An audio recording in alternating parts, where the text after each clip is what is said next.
Hello everyone, welcome to my YouTube channel Learn Just with Mahesh. So it's in the challenge mode which I am in currently. So we are going to do the second video in next 17 hours. So first video is already completed. So the next video is all about how do you run data flow in a zone of your choice. So if you have a requirement where the data should not leave the country and you wanted to process in the specific region itself, say for example, if you are doing some processing, ETL processing in Singapore and the processing should not happen outside of Singapore. If you have such a requirement, how can you achieve that in data flow? Let's see that. So that's an important thing because in some of the organizations or in some of the countries, there are legal compliance requirement where the processing or the data should never leave the country. So how do we achieve that in data flow? Let's see that in action. All right, we are in our GCP console screen. Currently, there's no job running. So again, we are going to leverage the same template option and we are going to use the same word count example. Now the job name is called as df-job in your zone of your choice. Run your data flow job in your choice, in your zone of your choice. So I'm going to use Singapore in this case. So if you see currently in the endpoints, you don't see Singapore. For people who are not aware of what is the region name of Singapore, it is Asia-Southeast 1. That is the region name, and you can spend a good amount of time here. You don't see that. And to be very specific, if you are in Asia, there are only two regions which is available. One is Taiwan, the other one is Tokyo. So you don't see anything apart from that.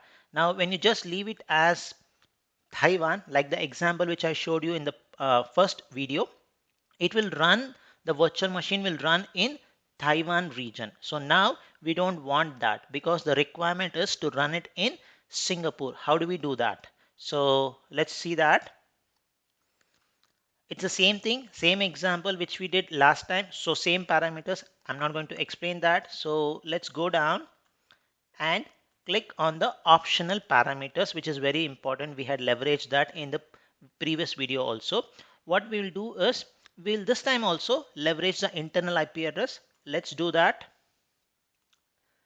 Private. And since I wanted to run it in Singapore, what I should do is, you know this by this time, so go to your default VPC if that is the VPC which you are going to use and use Singapore subnetwork.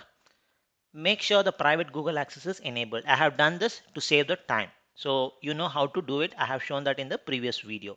Now coming to your most important thing, how do you choose the zone of your choice? It's very simple. By default, it would be something like this. Use the jobs regional endpoint, meaning if I just go up, what is the jobs regional endpoint? It is Taiwan. If you don't do any changes, it's going to run it in Taiwan. But if you want to run it in a different region, what you can do is just click on this.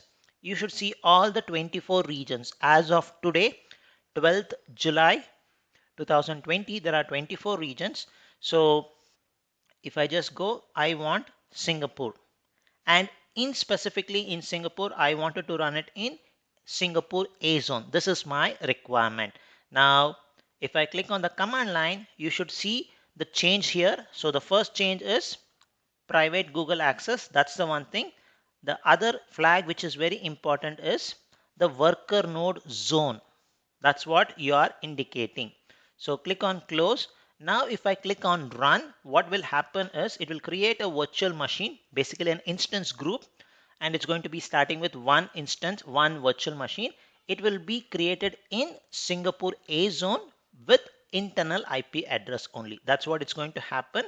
And the bucket is currently empty. If I just refresh it, you should see it's empty. So let's go ahead and click on run job. Exactly the same thing which we did in our previous demo, but we are running it in a zone of our choice because the requirement is it has to run in Singapore A zone. That is the requirement and we have achieved that. Let's see whether it runs exactly as as per our requirement. So the acyclic graph DAC has started. If I just go and refresh my screen, let's verify it whether the instance has come up. I am not pausing it. I'm showing everything live here. So let's wait for a minute here for the screen to refresh. Once it refresh, if things are all fine, you should see one entry. So let's wait for that to come up. Yes, the entry has come up. In this case, the most important thing is the zone. We have achieved the zone of our choice, Singapore A zone, and something which we have achieved in our previous demo itself. It's running using internal IP address and external IP address is none. And I have been mentioning that this is an instance group many times, right? Why don't you just click on instance group and you'll come to know that it's an instance group behind the scene. So which can auto scale based on the requirement. So, and you can also come to know by just looking at this column called as in use by, which indicates it's an instance group. Now if I just go to my DAC, click on read lines, let's see whether it starts reading the elements. It should start reading. It should be exactly the same thing like what we have seen previously. So it should just finish it off, read it, and it should be able to see the output. Let me just pause for a minute because this is something which we have seen in the past also. So I'm just going to pause it. So the read is successful. You see it's the same number that is successful. Now it's gone to the next stage or the next transformation. Once it all finishes, the pipeline should execute and our instance should scale down to 0 because it's totally serverless in nature. So let's wait for that to happen. Yes, it's almost there. It's only one stage which has to finish it off. Uh, let's wait for a minute here because I wanted to show you once the job is finished, you will see the instance will spun down or shut down automatically. So let's wait for a minute here.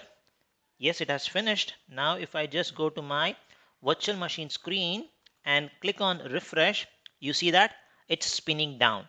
So this is totally serverless in nature. So, and if you just come to your bucket, refresh it, you should see the same output which we saw last time. So that's the stuff. So the one which I wanted to share today was how do you run a data flow instance in the zone of your choice so that the data or the ETL process happens in the zone of your choice. It does not happen in something else, somewhere like where the data flow regional endpoint is available. So regional endpoint is where those APIs, the REST APIs of data flow is available.